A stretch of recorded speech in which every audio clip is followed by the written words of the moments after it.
السلام عليكم ورحمة الله تعالى وبركاته.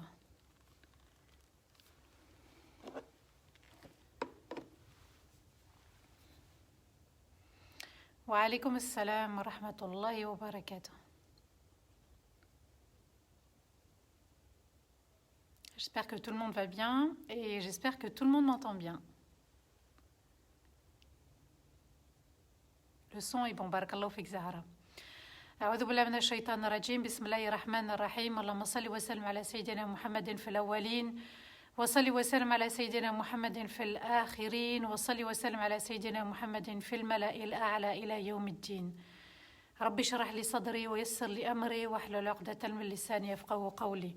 ربنا لا تؤاخذنا إن نسينا وأخطأنا ربنا ولا تحمل علينا إصرا كما حملته على الذين من قبلنا ربنا ولا تحملنا ما لا طاقة لنا به واعف عنا واغفر لنا وارحمنا أنت مولانا فانصرنا على القوم الكافرين آمين اللهم آمين يا رب العالمين. Mes chers frères, mes chères sœurs, mes chers enfants, salam alaikum wa rahmatullahi ta'ala wa barakatuh.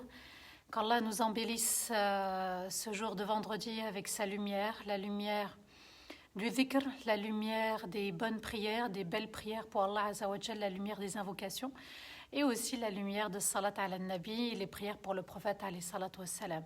Où que vous soyez, que la paix soit sur vous et que la paix règne dans le monde entier. N'hésitez surtout pas à partager bien sûr ce live comme d'habitude. Il sera toujours utile pour quelqu'un qui serait de passage ou bien quelqu'un qui a complètement oublié le live et ça lui fera un petit rappel. Qu'Allah vous récompense pour cette chaleur qu'on partage ensemble, la chaleur de la fraternité. Cette qualité qu'on a dans la communauté musulmane, c'est de s'aimer pour Allah. Et on renouvelle bien sûr notre intention quand on vient écouter le live concernant Tafsir al-Qur'an. On renouvelle notre intention pour qu'Allah Azza wa Jal bénisse les efforts que l'on fait, c'est-à-dire venir à l'écoute du Qur'an. Et j'espère vraiment, vraiment du fond du cœur que toutes les sourates qu'on a pu étudier, méditer ensemble, elles commencent à vraiment faire apaiser le cœur, le remplir de lumière, le remplir de sagesse, le remplir de patience, le remplir de pardon, le remplir d'invocation pour Allah Azza wa Jal. Maintenant, avoir cette facilité d'invoquer avec amour et crainte, en étant concentré, ne pas désespérer, avoir une belle image d'Allah. On ne peut pas invoquer Allah Azza wa Jal en pensant à autre chose. Et puis, ce qui est magnifique avec Allah, c'est que quand on n'invoque pas Allah, Allah se met en colère contre nous. Alors qu'on peut solliciter des personnes dans la vie une fois, deux fois, mais à la troisième, il faut savoir s'arrêter. Avec Allah, c'est nos limites. Alors, Bismillah, on invoque. Il y a un moment, d'après beaucoup de savants, le jour du vendredi, ça serait entre l'Asr et le Maghrib, où on invoque, et on a besoin d'invoquer la rahma d'Allah concernant cette pandémie, concernant la situation actuelle, la situation de crise.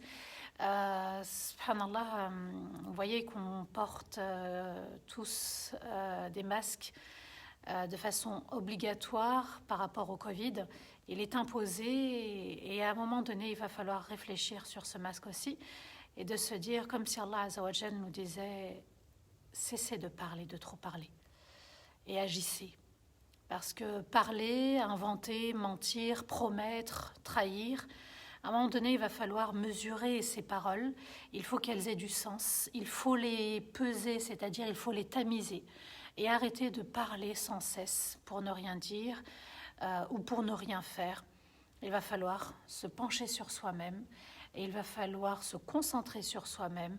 Il va falloir prendre conscience de la situation et de se dire qu'est-ce que je dois moi changer en moi, qu'est-ce qui ne va pas dans mes pratiques religieuses, qu'est-ce qui ne va pas dans mes relations humaines, mais de s'occuper de soi.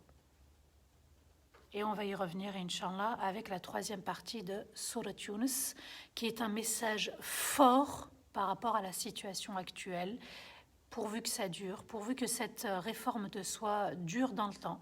C'est pour ça que je dis qu'il faut renouveler son intention. On est là pour qui? Pourquoi? Si on est là pour Allah, alors on aimera revenir.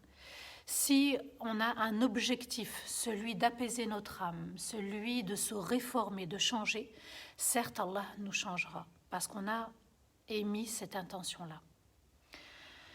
Alors, Surat Yunus, on arrive au 136e rappel depuis le confinement. Nous allons étudier, bi'idhnillah, les versets 20 à 25. 10e sourate du Coran et elle contient 109 versets, dont 3 n'ont pas été révélés à la Mecque mais à Médine. Et Allah Azza wa Jal va mentionner encore une fois la notion du tawhid, l'unicité d'Allah. Il nous appelle à être vigilants concernant al-shirk, l'association. Et j'ai maintes fois expliqué, rappelé, et je me ferai toujours un plaisir de le rappeler, que dans l'ostentation, c'est-à-dire faire plaisir aux autres pour que les autres regardent notre acte, c'est une forme aussi de shirk, d'association, mais cachée. C'est subtil, mais quand on est dans l'ostentation, à un moment donné, on va s'arrêter aussi d'agir, de faire. Pourquoi ? Parce que ce qui n'est pas voué pour Allah ne dure pas, tout simplement. Et on verra, bi'idhnillah, l'histoire de Yunus, le prophète Yunus, et son peuple. C'est le seul peuple de toute l'histoire des prophètes et messagers qui s'est soumis entièrement à Allah, tout le peuple en entier. Alors vous allez comprendre tout doucement l'importance de méditer cette sourate. Elles sont toutes à méditer, subhanallah. Mais il va falloir en privilégier certaines par rapport à d'autres concernant le contexte. Le prophète alayhi salatu wassalam va vivre des moments très difficiles avec les Qurayshites, avec les notables de la Mecque. Il faut remettre les choses dans leur contexte. Le Coran est venu défier la poésie. Le Coran, il est venu défier la langue arabe, puisque c'était la poésie, c'était vraiment un art particulier. À l'époque, les Arabes, quand ils voulaient s'insulter, ce ne sont pas des petits mots qu'on emploierait aujourd'hui. Ils s'insultaient avec la poésie, avec des vers. On jetait des vers aux autres. Des vers de poésie, pas des vers qu'on boit avec.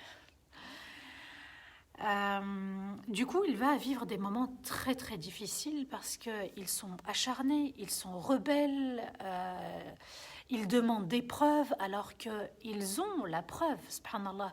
Le Coran est venu parler dans leur langage, la poésie, et ils savent très bien que les paroles d'Allah, ce sont des paroles vraies et véridiques, parfaites, excellentes, mais ils n'ont pas voulu accepter la vérité, ils se sont voilés la face.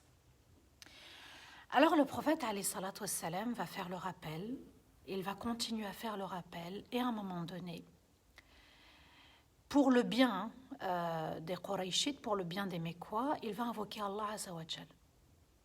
Il va invoquer Allah et il va dire Sinin ka sinin Yusuf. Ya Allah, je te demande des années, comme les années qu'a vécu Youssef et son peuple, c'est-à-dire des années de famine. Souvenez-vous, quand le roi va faire le rêve où il voit, subhanallah, qu'il y a 7 vaches grasses et 7 vaches maigres, tout simplement. Des années, ya Allah, comme les années de Youssef, je te demande des années comme les années de Youssef. Et Allah va exaucer son souhait. Et cette famine va durer 7 ans. À tel point, subhanallah, que un des Mécois, qui était Abu Sufyan, va venir voir le prophète, alayhi salatu wassalam, et lui dire « Quhetna bidu'aek » nous avons subi la famine en raison de tes invocations. Et il ajoute si tu invoques Allah Azza wa Jal pour nous la pluie, alors on te promet de faire partie des croyants. Et il va invoquer la pluie, Allah va exaucer, mais eux n'ont pas tenu parole. Quand on dit que la science d'Allah est parfaite, qu'il est Al-Alim ou Al-Khabir, il sait parfaitement ce qui est apparent et ce qui est caché. Quand Allah Azza wa Jal laisse quelqu'un dans son état, c'est qu'il n'y a pas d'espoir. Et ils vont revenir à leur kufr, le fait de renier Allah, le fait de lui associer les statuts. Allah Azza wa Jal nous dit dans le verset 20, بعد أعوذ بالله من الشيطان الرجيم ويقولون لولا أنزل عليه آية من ربه فقل إنما الغيب لله فانتظروا إني معكم من المنتظرين. Et il dit, si seulement un signe a été révélé de la part de son Seigneur, alors dit, le monde caché et le monde invisible et le monde absent appartiennent uniquement à Allah. Alors attendez, et je suis avec vous parmi ceux qui attendent. Qu'est-ce que nous dit le Coran? Et il dit, si seulement un signe a été révélé de la part de son Seigneur. Le Coran ne suffit pas, les versets ne suffisent pas. Ils lui ont demandé, fais-nous voir Allah, fais-nous voir les anges. Ils ont osé demander pas mal de choses et Allah Azza wa Jal va leur répondre. Alors dis, le monde caché, le monde invisible, le monde absent, al-ghaib, ce qui nous échappe, ce qu'on ne voit pas. Vous me voyez, mais moi je ne vous vois pas. Ça fait partie de al-ghaib. Vous ne savez pas ce qui va se passer dans 1 heure. Vous ne savez pas ce qui s'est passé il y a 100 ans. D'accord? Ça fait partie du al-ghaib. Al-ghaibu marab, c'est-à-dire ce qui est absent, ce qu'on ne voit pas, ce qu'on ne maîtrise pas, ce qu'on ne palpe pas. Ce qui est dans mon ventre, par exemple, c'est de l'ordre du ghaib. Je ne vois pas.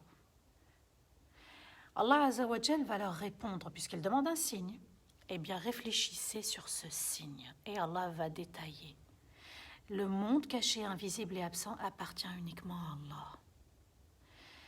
Alors, attendez, je suis avec vous parmi ceux qui attendent. Un des signes aujourd'hui, c'est la pandémie. Qui aurait cru, subhanallah, au 1er janvier 2020, puisque le Covid est arrivé après, au 1er janvier 2020, quand on a fêté le jour de l'an, qui aurait cru qu'à l'échelle internationale, on sera tous éprouvés par la pandémie, par le Covid-19? Et qui aurait su que les personnes âgées allaient partir? Et qui aurait su qu'il allait y avoir une deuxième vague? Et qui aurait su que maintenant des jeunes puissent quitter ce monde? Vous voyez, subhanallah, al-ghaib, tout ce qui est caché, absent, qu'on ne palpe pas, qui n'est pas visible, n'appartient uniquement qu'à Allah. Et ça, c'est un des signes de l'unicité d'Allah. Alors attendez, vous pouvez toujours attendre. Vous demandez des signes, vous pouvez toujours attendre parce que vous refusez le Coran qui est un signe évident. Et qu'est-ce qu'il faut comprendre ici? Que ce n'est pas une question avec Allah de signes. C'est soit je crois, soit je renie. C'est une question de foi. Tout simplement. Parce que les signes, on en a beaucoup autour de nous. La pluie, qui a, par exemple, déclaré haut et fort qu'il était le propriétaire ou la propriétaire de la pluie? Personne. Ou des nuages, ou du ciel. Juste la pluie, elle tombe. Personne n'a pu imiter la pluie. Personne n'a pu imiter les montagnes, personne n'a pu imiter les cieux, personne n'a pu imiter le soleil, la lune, les étoiles, les astres. Personne n'a pu imiter. Et apporter exactement la même chose. Et Allah ajoute dans le verset 21, وَإِذْ أَذَقْنَا النَّاسَ رَحْمَةً مِنْ بَعْدِ ضَرَّاءٍ مَسَّتْهُمْ إِذَا لَهُمْ مَكْرٌ فِي آيَاتِنَا قُلِ اللَّهُ أَسْرَعُ مَكْرًا إِنَّ رُسُلَنَا يَكْتُبُونَ مَا تَمْكُرُونَ. Et lorsque nous faisons goûter aux gens une excellente grâce après qu'un mal les ait touchés.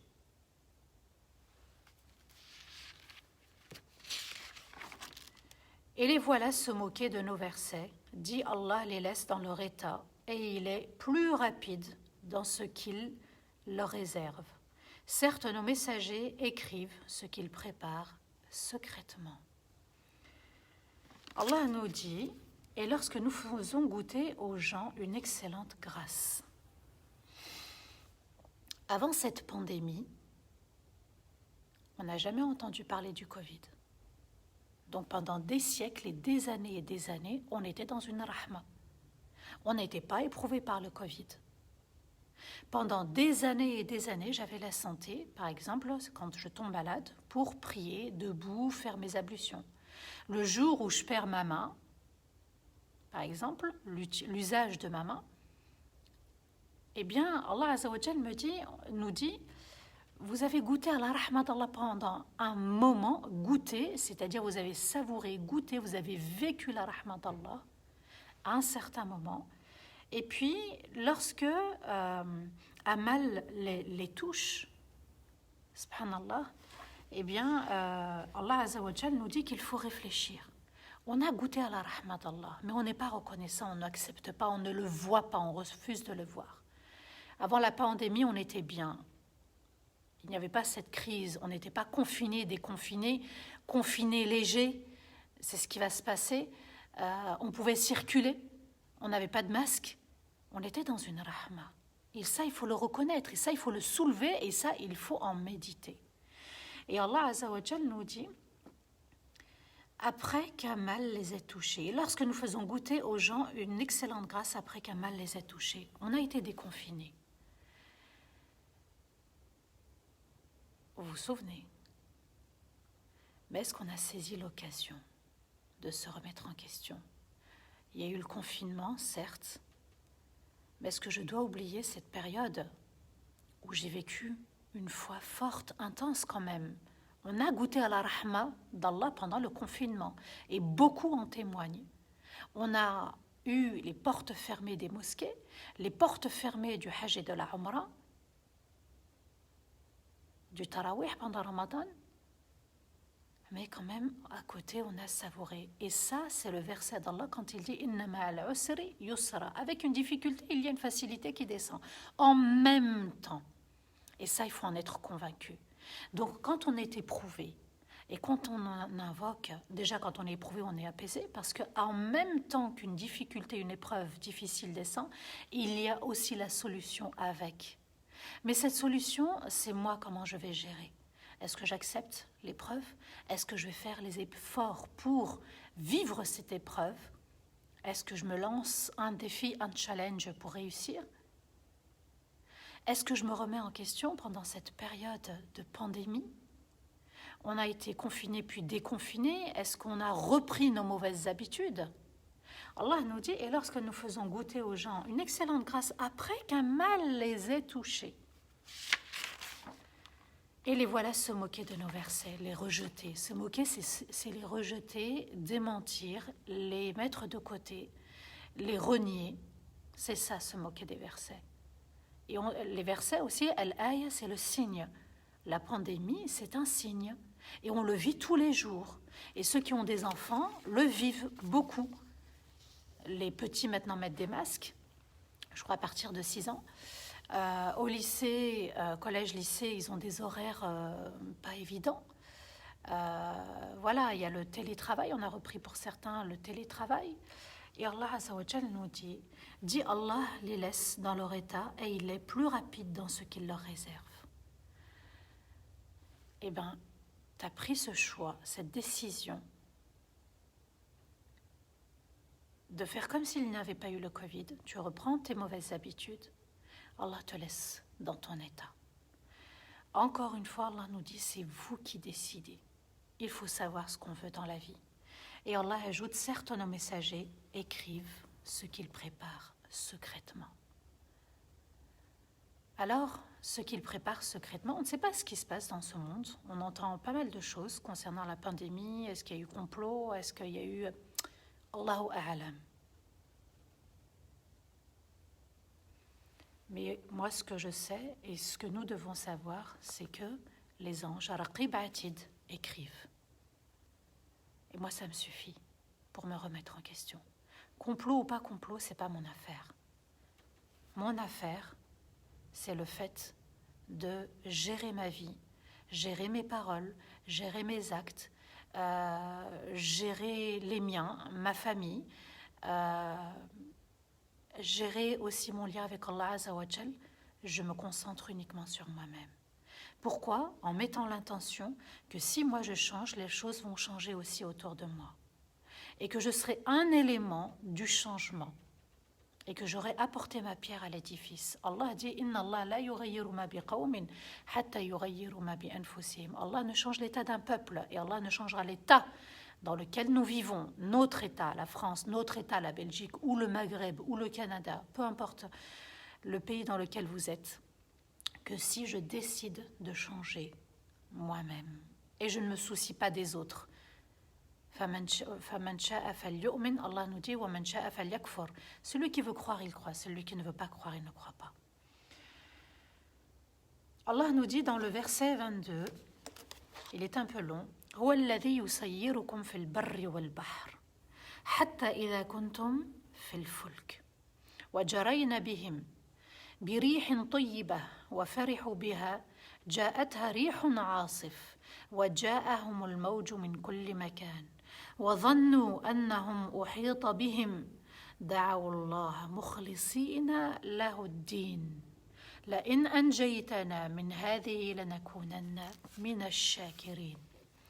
Et c'est lui qui vous conduit par tous les moyens, sur terre et en mer.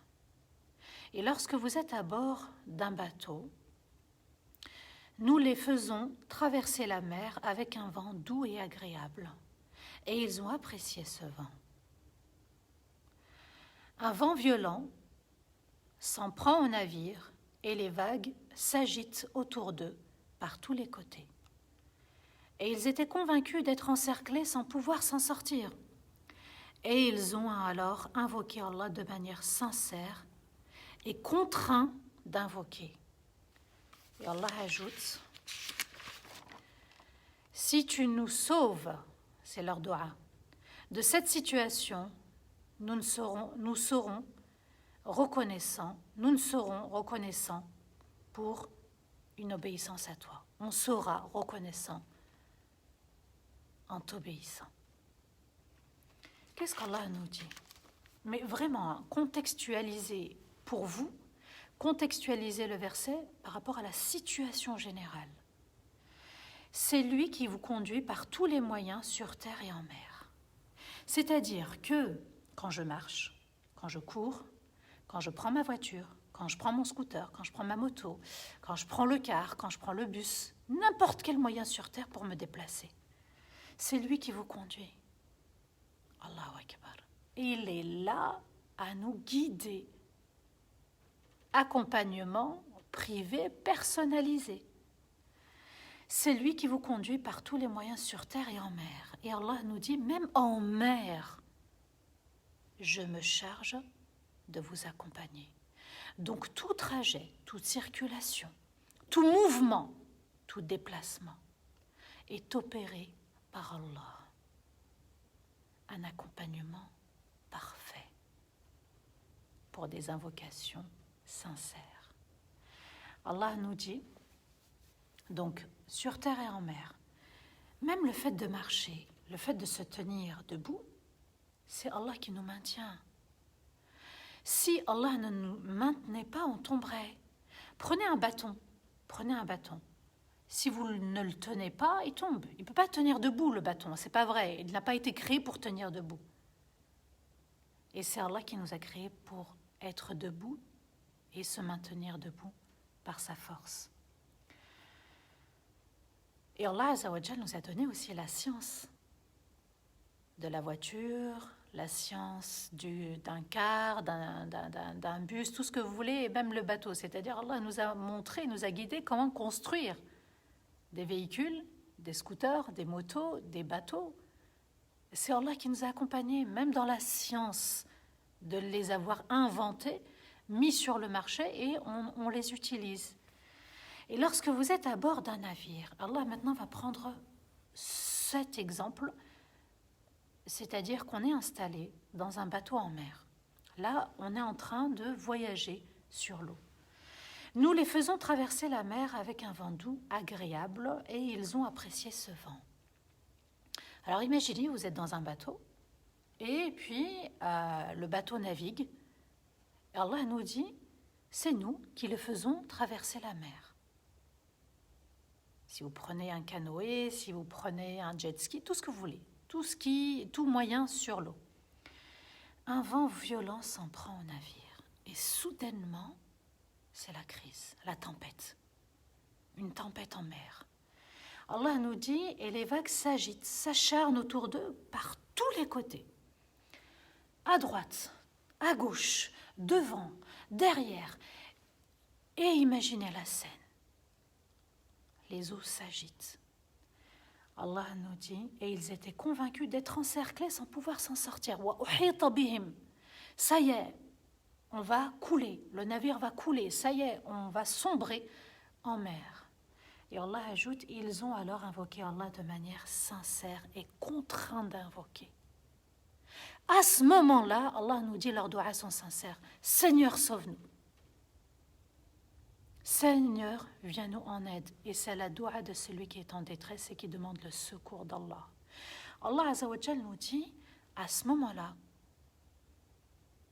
quand il n'y a plus d'issue, quand personne ne peut venir les aider, ils reconnaissent Allah.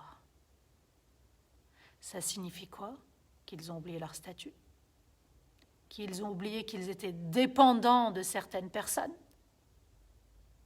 Et Allah nous dit qu'ils sont contraints d'invoquer. C'est malgré eux, tu vas reconnaître Allah. Il y a la doua qu'on fait volontairement et il y a de la doua avec contrainte. C'est pour ça qu'il faut bien réfléchir dans notre manière d'invoquer. Est-ce qu'on est contraint d'invoquer ou est-ce qu'on invoque en ayant une belle image d'Allah Azza wa Jal? Donc ils ont alors oublié. Pourquoi? Parce qu'ils avaient pris conscience qu'ils étaient en danger. Et celui qui prend conscience que sur terre, il est en danger de rentrer en enfer,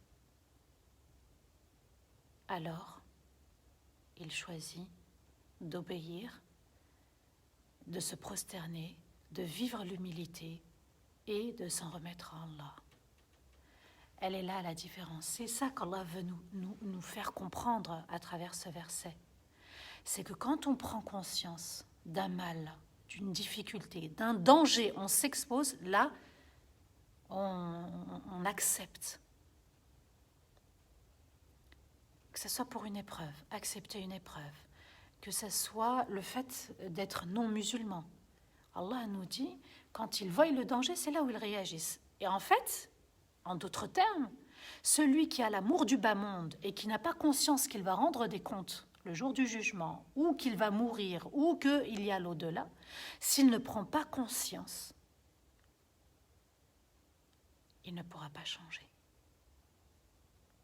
Quand on oublie que seul Allah peut nous aider, et tous les jours, seul Allah nous aide, seul Allah nous accompagne, seul Allah nous donne, seul Allah nous entend parfaitement, et il nous entend parfaitement. On doit changer notre regard concernant l'être d'Allah, concernant sa majesté, son excellence. Il nous accompagne. Et Allah Azza wa Jal nous demande d'avoir un lien, d'être connecté à l'enfer, d'être conscient qu'il y a un danger sur terre. Il y a le bon chemin et le mauvais chemin. Le bon chemin mène vers Allah, mène vers son paradis, mène vers le bon comportement, tandis que le mauvais chemin, le chemin de la désobéissance, le chemin du péché, des passions, il mène vers l'enfer.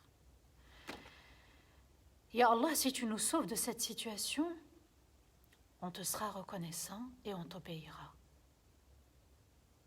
Voyez, subhanallah. Parfois, il faut vraiment une situation difficile pour que la personne elle réagisse. Et c'est comme ça que certains ont embrassé l'islam. C'est comme ça que certains sont revenus sur le droit chemin. À nous de comprendre parfois que quand il y a une épreuve difficile, c'est qu'il y a quelque chose à changer en moi. Et tant que je n'ai pas accepté quelque chose, eh bien je serai toujours éprouvée. Et wallahi, je le vois tous les jours. Les appels que je reçois, les accompagnements que je fais, c'est juste parce qu'on n'a pas accepté un destin. On n'a pas accepté une épreuve difficile. Et tant que je ne l'ai pas accepté, je serai toujours éprouvée. Je vous le dis, je vous le dirai et je vous le redirai. Parce qu'Allah nous a créés pour accepter. Et c'est le 6e pilier de la foi, d'accepter le bon destin et le destin difficile, d'avoir eu une enfance difficile, d'avoir eu des parents difficiles, d'avoir eu un cheminement difficile, une vie difficile, des galères. Pourquoi certains sont toujours dans la même galère ou dans une galère? Parce qu'ils n'ont pas décidé d'accepter leur situation. Alors je prends conscience de mon état, j'accepte pour changer. Allah nous dit dans le verset 23, فَلَمَّا أَنْجَاهُمْ إِذَا هُمْ يَبْغُونَ فِي الْأَرْضِ بِغَيْرِ الْحَقِّ يَا أَيُّهَا النَّاسِ إِنَّمَا بَغْيُكُمْ عَلَى أَنفُسِكُمْ متاع الحياة الدنيا ثم إلينا مرجعكم فننبئكم بما كنتم تعملون. Allah nous dit, et lorsqu'il les a sauvés, les voilà transgressés les ordres sur terre, sans aucune vérité, sans aucune justice. Vous, gens, les gens, transgressez, faites du mal aux autres et à vous-même, et n'est qu'un plaisir d'une courte durée dans la vie. Puis, vers nous se fera votre retour, et alors nous vous informerons de ce que vous faisiez. Qu'est-ce qu'Allah nous dit? Qu'Allah savait parfaitement qu'ils allaient désobéir. Et pourtant, il les a sauvés. Il savait qu'ils allaient désobéir juste après, parce que la science d'Allah est parfaite. Il connaît al-ghaib. Il connaît le passé, le présent, le futur. Il connaît ce qui nous échappe, ce qui est absent, ce qui est invisible, qu'on ne peut pas voir. Et Allah Azza wa Jal, alors, la question qui peut se poser, c'est pourquoi il les a sauvés? Tout simplement, pourquoi il les a sauvés? Ce qu'on peut se dire, c'est que l'homme, malgré sa grande désobéissance, malgré ses grands péchés, malgré ses petits péchés, eh bien, à un moment donné, il va se retrouver dans une impasse dans sa vie et le choix va s'imposer pour lui que de n'invoquer qu'Allah. Et c'est un moyen de nous dire que tôt ou tard, tu vas reconnaître Allah. Ça signifie aussi que des non-musulmans, à un moment donné, ils ont vécu une situation très difficile et ils ont pensé à Allah, le Créateur. Et deuxièmement, on peut penser aussi, puisque la question c'est pourquoi Allah les a sauvés, c'est que l'invocation de celui qui est en détresse, écoutez bien ce que je vais dire, sera toujours exaucée, qu'on soit musulman ou non musulman, qu'on soit mu'min, muslim ou kafir, que tu renies Allah ou que tu acceptes l'existence d'Allah et tu te soumets, ta doua en détresse sera toujours exaucée.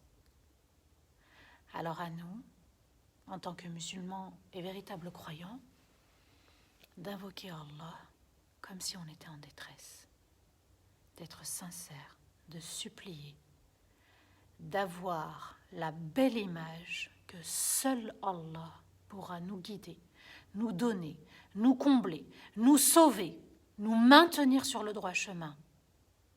Et que n'importe quelle situation où je n'y arrive pas, seul Allah m'aidera. Voilà pourquoi Allah les a sauvés, pour que ça reste gravé dans nos mémoires et que ça soit un rappel pour ceux qui veulent du rappel. Allah Azza wa Jal nous dit, maintenant qu'ils sont revenus sur la terre ferme, vous, gens, transgressez, faites du mal aux autres et à vous-même. Allah nous dit que celui qui ment, que celui qui vole, que celui qui triche, que celui qui est corrompu dans les affaires politiques, et on le voit tout le temps, que celui qui est dans le deal, que celui qui vend la drogue, que celui qui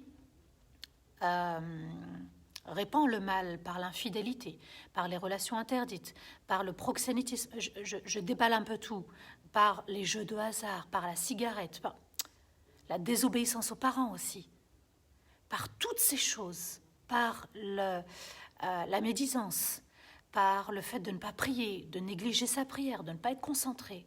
Allah nous dit, vous gens, et Allah il parle à tout le monde. Tout le monde est concerné dans ce monde.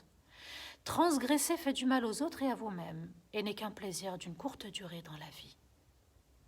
Alors cessons le mal, parce que c'est un laps de temps. Puis vers nous se fera votre retour, et alors on vous informera de ce que vous faisiez. Les anges ont écrit, Allah n'oublie rien. On peut oublier nos péchés, on peut oublier nos erreurs, mais Allah n'oublie absolument rien.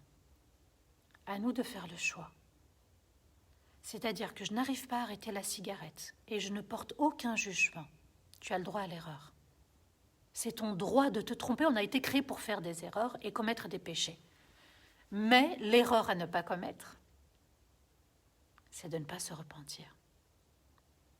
Dans les relations conjugales, parce que c'est quelque chose qui me parle, puisque je suis à la fois formatrice, j'accompagne, etc., je donne des conseils.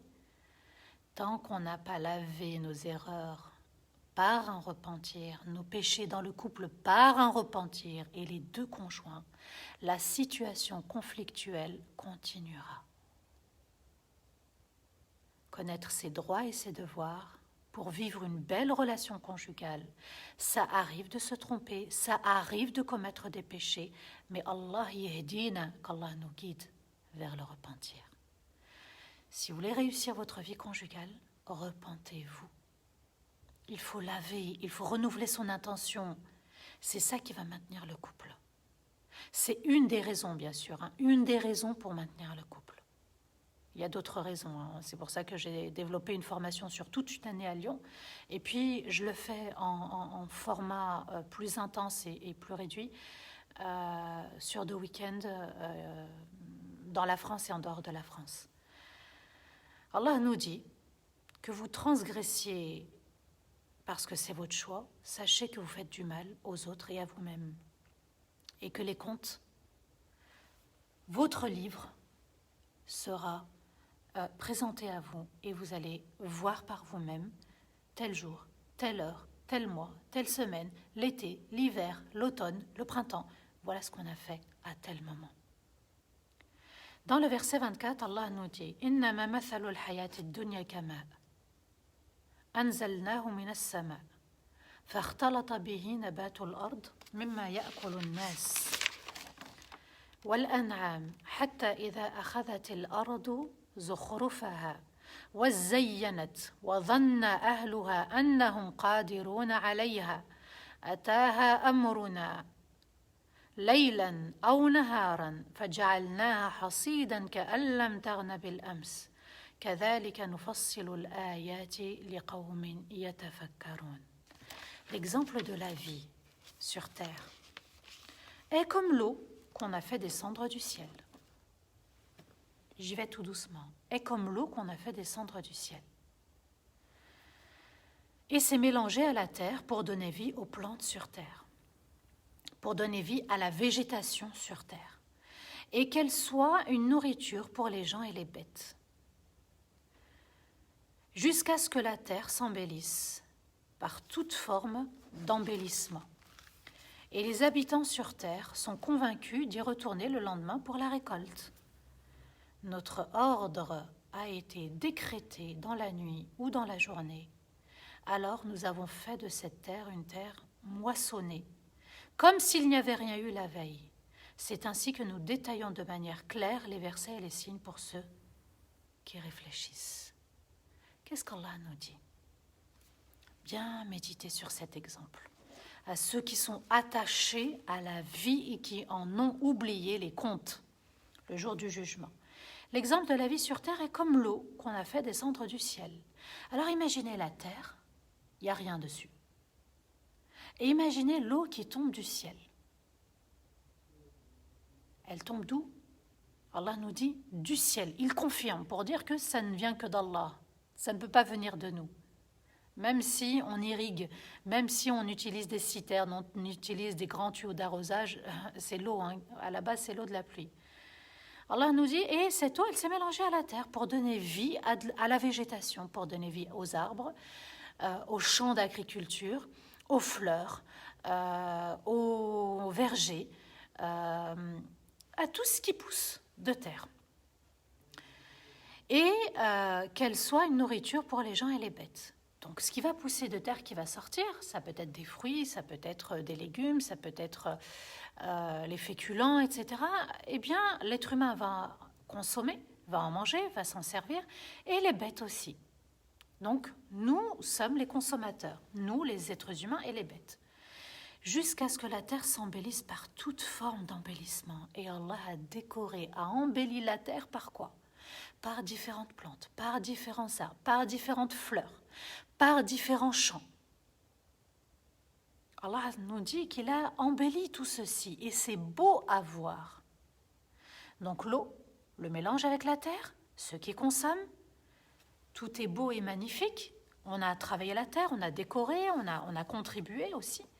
Et les habitants sur terre sont convaincus d'y retourner le lendemain pour la récolte. C'est-à-dire qu'on va retourner au champ et prendre ce que la terre nous a donné. On profite de ses biens. Notre ordre a été décrété dans la nuit ou dans la journée. Allah Azza wa Jal nous dit que l'ordre est tombé dans la nuit ou dans la journée. Et là, subhanallah, qu'est-ce qu'Allah nous dit? Pourquoi il dit le jour et la nuit? Ça veut dire que, par exemple, là, aujourd'hui, là, en ce moment, à l'heure actuelle, il fait jour. Mais peut-être aux États-Unis, il fait nuit. Donc l'ordre a été donné à un endroit précis. Chez nous, il faisait jour, de l'autre côté, il faisait nuit. C'est pour ça qu'Allah nous dit, notre ordre a été décrété dans la nuit ou dans la journée. En d'autres termes, Allah maîtrise le monde, l'univers, c'est lui qui gère. Et c'est un rappel pour tout le monde. Ce n'est pas parce qu'il y a eu un séisme, par exemple en Turquie récemment, qu'il ne peut pas y en avoir un ici en France, en Belgique ou ailleurs. Et Allah Azza wa Jal nous dit, alors nous avons fait de cette terre une terre moissonnée. C'est-à-dire qu'on a tout coupé, récolté. C'est comme si la terre avait été coupée et récoltée. Il n'y a plus rien. Comme s'il n'y avait plus rien la veille. Allah a tout détruit, tout anéanti. Nous, on pensait qu'on allait y retourner, mais tout peut disparaître du jour au lendemain. C'est ce qu'Allah nous dit. Tu peux naviguer sur la mer, mais à un moment ou à un autre, une vague peut recevoir l'ordre de se soulever pour s'agiter et nous faire couler. À aucun moment, on est sûr de rester en vie, en fait. C'est comme si Allah Azza wa Jal nous dit, vivez avec la prise de conscience que tout peut disparaître, que je peux disparaître à n'importe quel moment. Et nous, on est sûr que demain, on va aller travailler, que demain, on va aller sortir pour faire les courses, que demain, on va aller emmener les enfants à l'école, et que demain, peut-être, on va aller rendre quelqu'un visite à l'hôpital, et que demain, on va faire ci, On est persuadé. Et on programme, et on met une alerte dans nos téléphones d'un rendez-vous. On est persuadé, on est comme ça. On procède ainsi. Allah Azza wa Jal peut faire décréter des ordres et il nous dit, c'est ainsi que nous détaillons de manière claire les versets et les signes pour ceux qui réfléchissent. Les signes ne sont pas donnés à tout le monde. Ce sont pour les gens, les personnes qui veulent réfléchir. C'est-à-dire que si je ne prends pas conscience qu'il faut réfléchir dans le monde dans lequel je vis, eh bien je resterai dans mon état. Allah Azza wa Jal nous dit, si tu souhaites réfléchir, on t'accompagnera, on te montrera les signes. Mais si tu ne veux pas, tu ne verras rien, tu ne peux pas avoir. Celui qui voit, c'est celui qui a réfléchi, qui est conscient. D'ailleurs, votre présence ici en live, c'est une prise de conscience. Votre présence ici en live, c'est pour réfléchir sur soi, se concentrer uniquement sur soi. Là, on peut faire des efforts tous les jours, mais à un moment donné, les choses vont s'arrêter. Soit je prends conscience, et regardez, subhanallah, le Covid a emmené des personnes, on ne s'y attendait pas. Il y en a peut-être qui ont projeté d'aller en vacances, il y en a qui ont projeté d'aller faire leur hajj, leur umrah, il y en a qui ont projeté de retourner au travail, on a tous projeté. Et on pensait qu'après le déconfinement, il n'y aurait pas de vague. Et on est dans la deuxième vague. Et on est peut-être dans une troisième vague. À un moment donné, soit je monte dans le navire, et ensemble on sera une force. Et on traversera les vagues ensemble, avec nos doigts sincères et pas contraints d'invoquer. À nous de réfléchir. Soit je monte dans le navire, et la vague on la traverse ensemble, parce qu'ensemble on sera une force avec nos invocations. Et je l'ai dit à plusieurs reprises, le prophète alayhi salam nous dit « Ad-du'a silahul mu'min » l'invocation est l'arme du croyant. Soit je retourne l'arme contre moi, je n'invoque pas, je vis le jour, sans me soucier de l'au-delà, des comptes que je vais rendre auprès de mon Seigneur. Donc, qu'est-ce qu'Allah nous dit à travers le bateau, à travers le champ, cette pluie, la pluie, le bateau, qu'est-ce qu'Allah nous dit? Alimul ghaib, le savant parfait du monde absent, du monde invisible, du monde qui nous échappe, n'appartient qu'à Allah. Et il est le maître de son univers. Quand tout doit s'arrêter, tout s'arrêtera. Qui a stoppé la pandémie? Personne. Personne ne peut la stopper. Ils ont beau nous parler de vaccins. Si Allah l'a décrété ainsi, ça ne se passera que comme ça. À nous d'invoquer. Et alhamdoulilah, avec cette difficulté du Covid, eh bien, ceux qui nous ont quittés sont partis martyrs. C'est une rahma pour le croyant quand même, cette épreuve. Et Allah ajoute, et c'est le dernier verset pour aujourd'hui, le verset 25, « Wallahu yad'u ila dar salam wa yahdi man yasha'u ila siratin mustaqim » Allah nous dit, et Allah invite à la demeure de la paix et guide avec bienveillance celui qui veut être guidé vers le droit chemin. Et Allah invite à la demeure de la paix. Il invite qui? Tout le monde. Tout le monde est invité à la demeure de la paix. La paix du cœur, la paix intérieure, la paix sur terre, la paix dans le monde, la paix pour la tombe, la paix pour l'au-delà. Allah Azza wa Jal nous dit, il invite à la demeure de la paix, mais il n'invite pas au bas monde. Il invite à la demeure de la paix, mais il n'invite pas au bas monde. Allah ne nous a pas créés pour le bas monde. Il ne nous a pas créés pour qu'on aime et qu'on oublie l'au-delà. Qu'on aime le bas monde sur terre et qu'on oublie l'au-delà. Et Allah Azza wa Jal veut nous faire comprendre que lorsqu'on voyage, lorsqu'on prend le bateau, ou lorsqu'on est sur la terre ferme, et quand on voyage d'une terre à une autre, est-ce qu'on prend avec nous? C'est une question que je pose. Est-ce qu'on prend avec nous notre maison? Est-ce que si je veux me rendre d'un point A à un point B, je prends ma maison avec moi?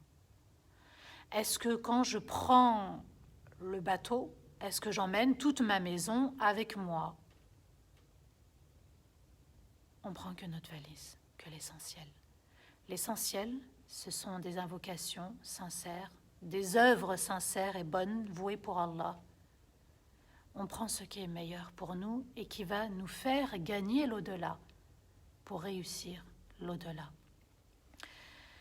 Darus Salam, As-Salam, c'est un des noms d'Allah, celui qui est paix, celui qui apporte la paix, qui offre la paix.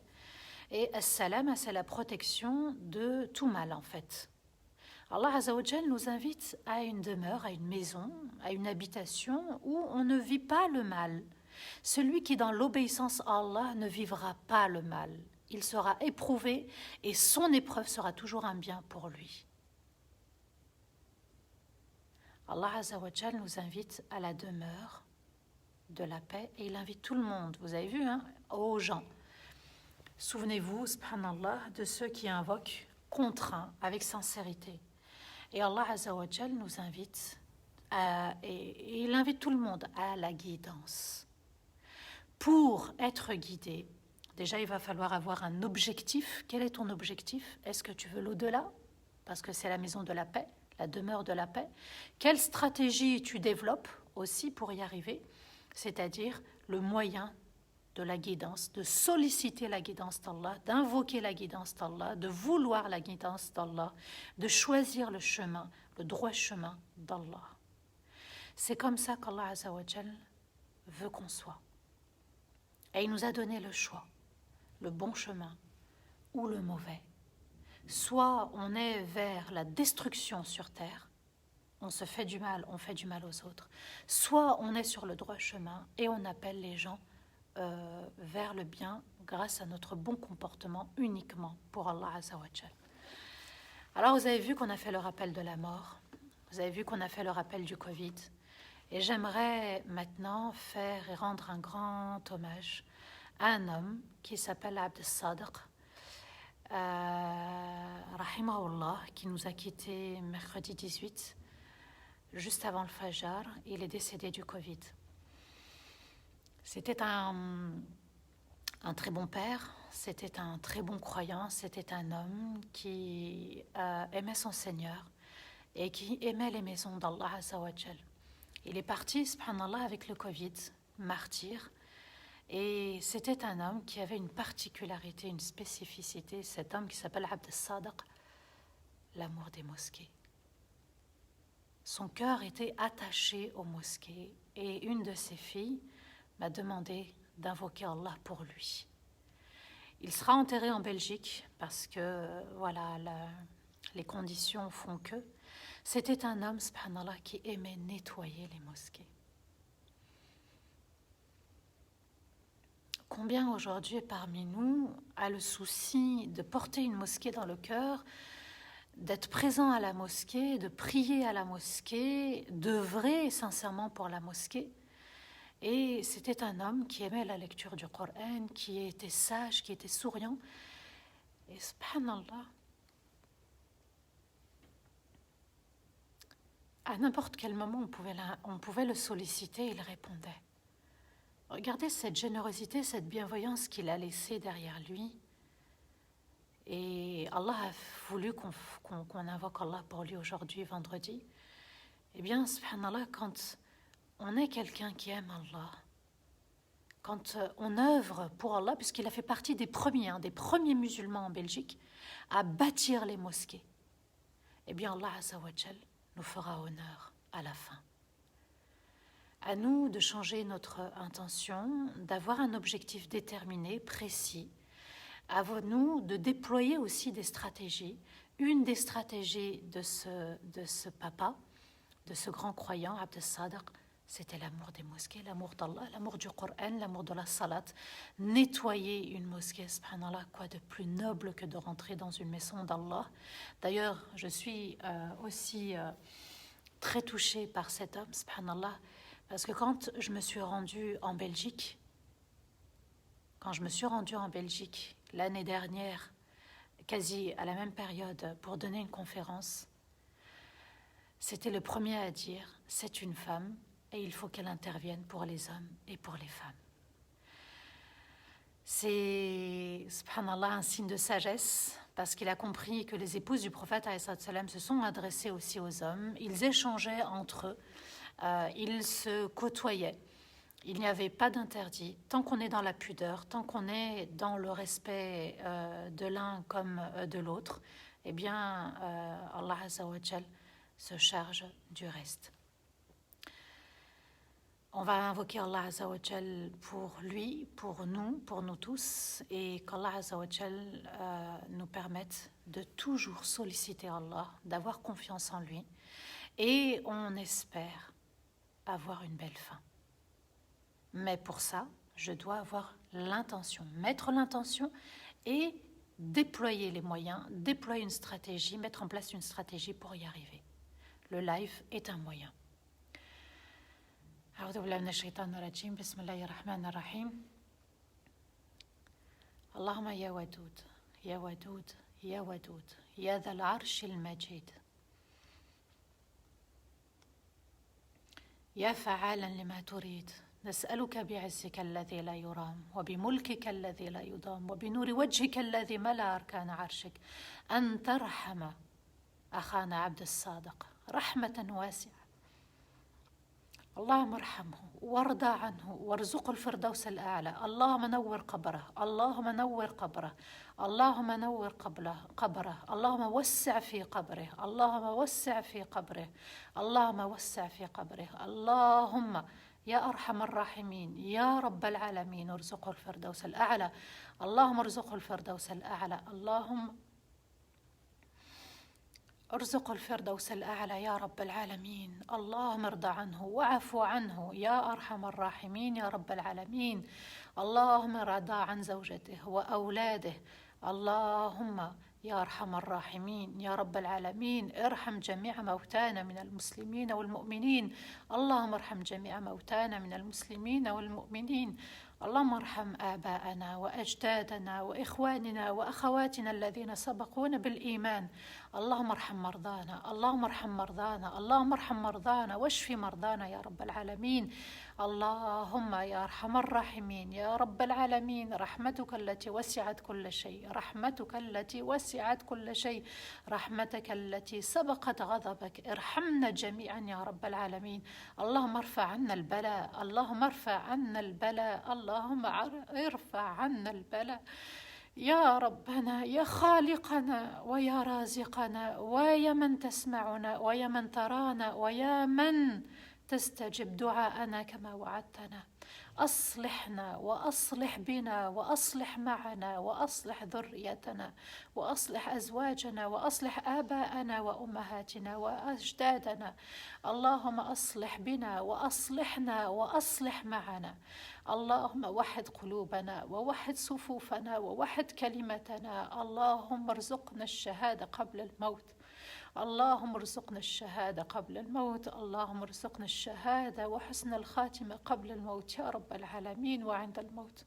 اللهم يا أرحم الراحمين يا رب العالمين اجعلنا من الذين سمعوا آياتك واستجابوا لآياتك. اللهم تب علينا وارحمنا واعف عنا. اللهم انك عفو تحب العفو فاعف عنا، اللهم انك عفو تحب العفو فاعف عنا، اللهم انك عفو تحب العفو فاعف عنا. لا اله الا انت، لا اله الا انت، لا اله الا انت سبحانك انا كنا من الظالمين. اللهم لا اله الا انت سبحانك انا كنا من الظالمين. اللهم ربنا لا تؤاخذنا إن نسينا واخطأنا، ربنا ولا تحمل علينا إصرا كما حملته على الذين من قبلنا، ربنا ولا تحملنا ما لا طاقة لنا به واعف عنا واغفر لنا وارحمنا أنت مولانا فانصرنا على القوم الكافرين. اللهم إنك عفو تحب العفو فاعف عنا، اللهم إنك عفو تحب العفو فاعف عنا، اللهم إنك عفو تحب العفو فاعف عنا، اللهم إنك عفو تحب العفو فاعف عنا، اللهم إنك عفو تحب العفو فاعف عنا، اللهم إنك عفو تحب العفو فاعف عنا، اللهم إنك عفو تحب العفو فاعف عنا، اللهم إنك عفو تحب العفو فاعف عنا، اللهم إنك عفو تحب العفو فاعف عنا، اللهم إنك عفو تحب العفو فاعف عنا يا ربنا يا أرحم الراحمين يا رب العالمين. اللهم من كان مريضا فاشفيه، ومن كان ضالا فاهديه، ومن كان سائلا فأعطيه، ومن كان عازبا فزوجه، ومن كان طالبا فنجحه يا ربنا. اللهم لا إله إلا أنت ظلمنا أنفسنا اغفر لنا وتب علينا. اللهم اصلح قلوبنا وزكي نفوسنا. اللهم أنت السلام ومنك السلام تباركت يا ذا الجلال والإكرام. اللهم أنت السلام ومنك السلام تباركت يا ذا الجلال والإكرام. اللهم أنت السلام ومنك السلام تباركت يا ذا الجلال والإكرام. اللهم أعنا على ذكرك وشكرك وحسن عبادتك. اللهم أعنا على ذكرك وشكرك وحسن عبادتك. اللهم أعنا على ذكرك وشكرك وحسن عبادتك. اللهم أعنا على ذكرك وشكرك وحسن عبادتك. اللهم أعنا على ذكرك وشكرك وحسن عبادتك. اللهم اجعل في قلوبنا نورا وفي سمعنا نورا وفي بصرنا نورا. اللهم اجعل من فوقنا نورا ومن تحتنا نورا ومن أمامنا نورا ومن ورائنا نورا وعن يميننا نورا وعن شمائلنا نورا يا نور السماوات والأرض. اللهم اجعلنا أنوار من أنوارك، اللهم اجعلنا أنوار من أنوارك، اللهم اجعلنا أنوار من أنوارك. اللهم أنت ربنا لا إله إلا أنت خلقتنا ونحن عبيدك ونحن على عهدك ووعدك ما استطعنا، نعوذ بك من شر ما صنعنا ونبوء لك بنعمتك علينا ونبوء بذنوبنا فاغفر لنا ذنوبنا فإنه لا يغفر الذنوب إلا أنت، لا إله إلا أنت ولا حول ولا قوة إلا بك، لا إله إلا أنت الحليم العظيم، لا إله إلا أنت رب السماوات ورب الأرض ورب العرش العظيم، لا إله إلا أنت سبحانك، لا إله إلا أنت سبحانك، لا إله إلا أنت سبحانك. تباركت ربنا، تباركت ربنا وتعاليت، تباركت ربنا وتعاليت. الحمد لله عدد خلقك ورضا نفسك وزنة عرشك ومداد كلماتك، لا إله إلا أنت ربنا استجب دعاءنا كما وعدتنا برحمتك التي وسعت كل شيء. اللهم صل وسلم على سيدنا محمد في الأولين، وصل وسلم على سيدنا محمد في الآخرين، وصل وسلم على سيدنا محمد في الملأ الأعلى إلى يوم الدين. سبحان ربك رب العزة عما يصفون وسلام على المرسلين والحمد لله رب العالمين. آمين يا رب. J'espère parmi nous qu'il y avait des enfants et qu'ils ont dit Amin, qu'Allah Azzawajal exauce tous nos souhaits, tous nos vœux et qu'il fasse miséricorde à ceux qui nous ont quittés et qu'Allah Azzawajal nous fasse miséricorde à ceux qui sont restés et qu'Allah nous permette de s'unir pour lui obéir de la meilleure des façons, de la meilleure des manières, avec un cœur pur et sincère. Amin ya Rabbal Alamin. Voilà, donc aujourd'hui c'était un petit peu différent, subhanallah. Je voulais vraiment qu'on profite des invocations, que tout le monde reste pour en même temps ce papa qui est parti, Allah yarahmou, Allah yarda alayh, et puis pour nous aussi de garder ce lien avec les doigts, les invocations. Il y en a sûrement un, une ou plus parmi nous dont les invocations sont exaucées, alors on en profite. On en profite, peut-être que pour l'un, Allah Azzawajal va exaucer et ça sera pour tout le monde en même temps. Voilà, donc je vais quand même revenir aux commentaires, aux questions. C'est gentil, barakallahu fikum pour vos messages. Mais un grand merci, Allah les a lus, Allah les a vus, Allah les a entendus. Je ne peux pas tout lire ou tout voir, mais en tout cas, je vous dis à tous et à toutes un grand merci.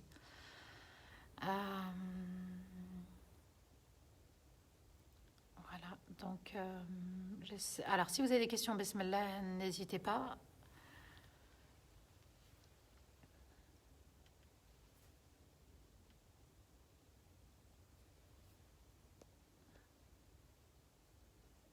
Amin, amin, amin ya Rabb. Oui, alors peut-être il y en a qui m'ont écrit sur Messenger. Je me suis mise en stand-by, en pause. J'ai trop de messages et je n'arrive pas à gérer à la fois mon travail, mes activités, la famille et puis les messages.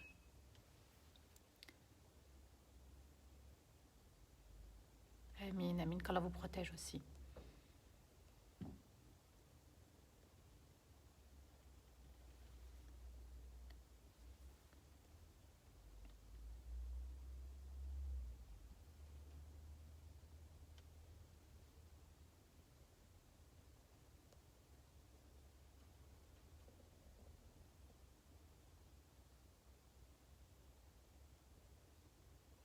Oui, les enfants, Inch'Allah, ils pourront assister demain au live. Aujourd'hui, ils sont à l'école. Qu'Allah les préserve. Alors. Amin, c'est gentil. Merci beaucoup. Alhamdulillah, qu'Allah t'ait permis de suivre le live. Alhamdulillah.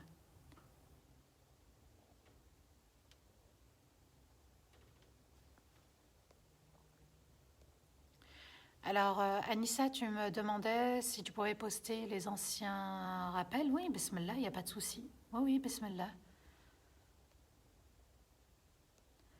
Alors, je suis catholique romaine modérée, je pense suivre correctement ma religion, mais je n'ai pas le même rapport à la Bible que vous, les musulmans, avec votre Coran. Il m'arrive d'avoir besoin de lire la Bible, mais je n'étale pas ma foi.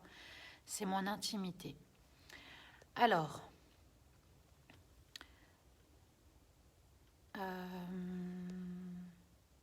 Ah, c'était une réponse. Ah ben, on va répondre aussi. Alors, la foi, elle se vit de manière individuelle et communautaire. Et ça a été dans toutes les religions. Quand on prie ensemble. Quand on jeûne ensemble. Quand on va au pèlerinage, on fait le pèlerinage ensemble. Et il ne faut pas tomber dans les ruses du diable qui veut que, ah ben moi c'est dans mon cœur, et on le voit dans notre communauté aussi, certains vont dire, ah mais moi ma foi c'est dans mon cœur, le voile il est dans mon cœur, la salat elle est dans mon cœur. Ben Allah ne nous a pas dit ça. Allah nous a dit, alladhina amanu, ceux qui portent la foi dans leur cœur, ceux qui croient véritablement et œuvrent de manière bonne et sincère. Donc, la foi, elle est testée. Je ne peux pas dire que la ilaha illallah sans pratiquer. Et la salat, elle est à la fois individuelle, mais elle est en communauté. On ne peut pas, il y a des prières, c'est comme ça, c'est la loi musulmane. Il y a des prières qu'on fait en groupe et il y a des prières qu'on fait de manière seule. Et ça a toujours été dans les religions. Ceux qui vont à l'église, ceux qui vont à la synagogue, ils font des prières, ils font des invocations ensemble. Alors, c'est un piège, c'est une ruse du diable. Et puis ça peut être l'ego aussi, de se dire, ben moi c'est mon intimité. Certes, il y a des moments intimes et il y a des moments qu'on partage. Sourire, par exemple, c'est une aumône, donc on partage avec les autres. On ne peut pas dire, ben je ne souris pas parce que je vis ma foi de manière intime. Je donne juste cet exemple. Il est très parlant, subhanallah, et c'est très simple. Attention aux ruses du diable, bien sûr. Alors, il y a une question, c'est l'Asr chez nous, est-ce qu'on quitte le live pour aller prier? Vous pouvez y rester quelques minutes, d'accord? On n'est pas à 5-10 minutes près. Et puis ensuite, on quitte tous ensemble le live et on va saler, d'ailleurs moi la première. Dès que je finis, je vais aller prier. Je regarde s'il y a d'autres questions. Live à 14h, pardon, oui.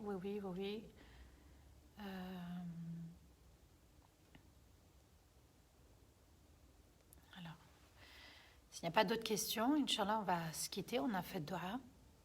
Comment faire pour être un bon musulman?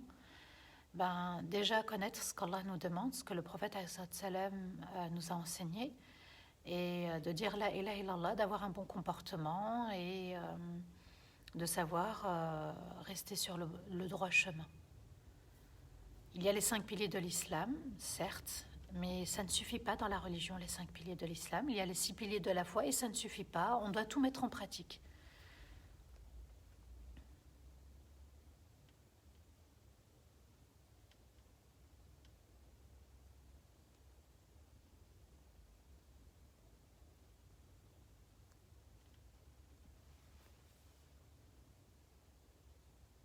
Même pour les femmes, c'est important la prière en groupe. Ben, on peut prier avec les enfants, on peut prier à la maison, on peut de temps en temps aller à la mosquée. Le prophète a dit, si les servantes d'Allah veulent se rendre à la mosquée, ne les privez pas. C'est un doua, il est rapporté. Un hadith, pardon, il est rapporté. Donc si je ressens le besoin, oui. Mais c'est vrai que à la maison, en famille, on peut aussi invoquer, décidément, on peut prier.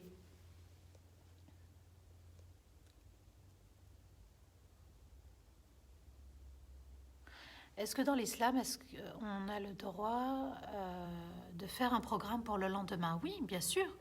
On peut envisager, programmer des choses, programmer un enfant, programmer des études, programmer de travailler dans une autre ville, programmer un voyage, une umrah, un hajj, pour pouvoir mettre en place aussi une stratégie financière. On a le droit, mais on doit laisser entre les mains d'Allah. Nous, on fait les efforts et on laisse entre les mains d'Allah. Il se peut que j'arrive à mon projet, le projet aboutit comme il ne peut pas aboutir et il faut accepter.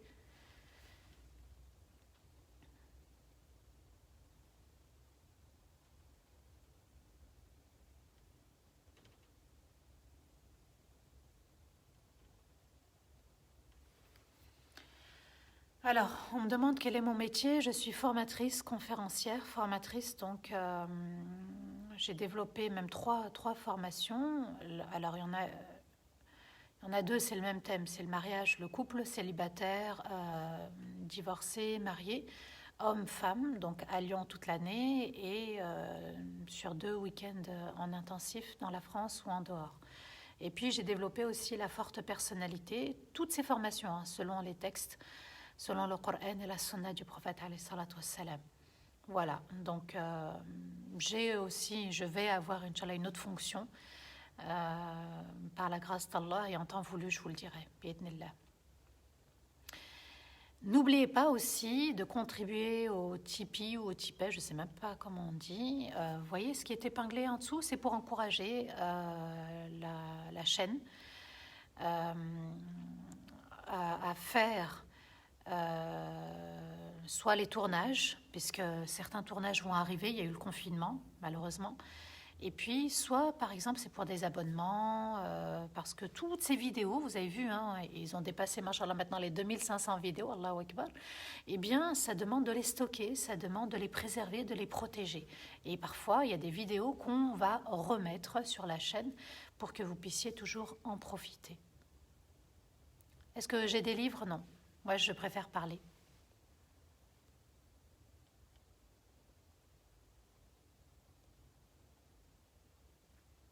Voilà. N'oubliez pas Alors, c'est quoi le Tipeee? C'est des dons mensuels et éternels. En fait, au lieu de donner ponctuellement, par exemple, 100 €, eh bien, je vais donner 10 fois 12. Je mets en place un versement mensuel.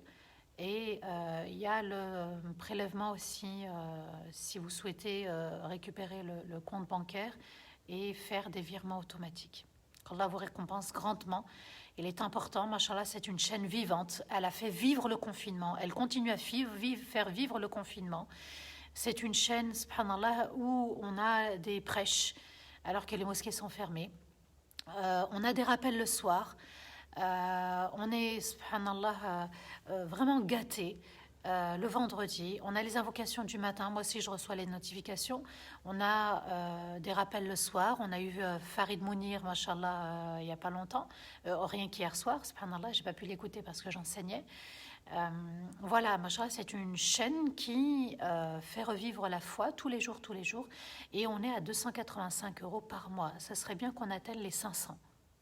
Ça serait bien, Inch'Allah, qu'on atteigne 500 € par mois pour envisager, après le déconfinement, les tournages, parce qu'il y a la logistique, il y a aussi la location d'une maison pour avoir le paysage qui va avec. Voilà, on veut faire les choses correctement. À vous de soutenir votre chaîne, bi'idhnillah. Qu'Allah vous récompense infiniment. J'ai ma chaîne YouTube à moi, Samah bint Abd al-Azim. J'ai mon Instagram, Samah bint Abd al-Azim. Vous pouvez recevoir les notifications quand vous les activez. Et tout ce que je fais, tout ce que j'apporte, vous en aurez l'information par les notifications. Voilà. N'hésitez pas à vous abonner à la chaîne YouTube. Il y a plein de rappels, notamment les 60 parties concernant les 99 noms d'Allah. Surat al-Fatiha en 20 parties. Vous avez d'autres thèmes aussi. Et puis, Bismillah, qu'Allah vous accompagne et qu'Allah vous accorde et vous donne le meilleur. Wa astaghfirullah li wa lakum. Subhana rabbika rabbil izzati amma yasifun wa salamun ala al-mursalin walhamdulillahi rabbil alamin. En espérant vous revoir pour la suite.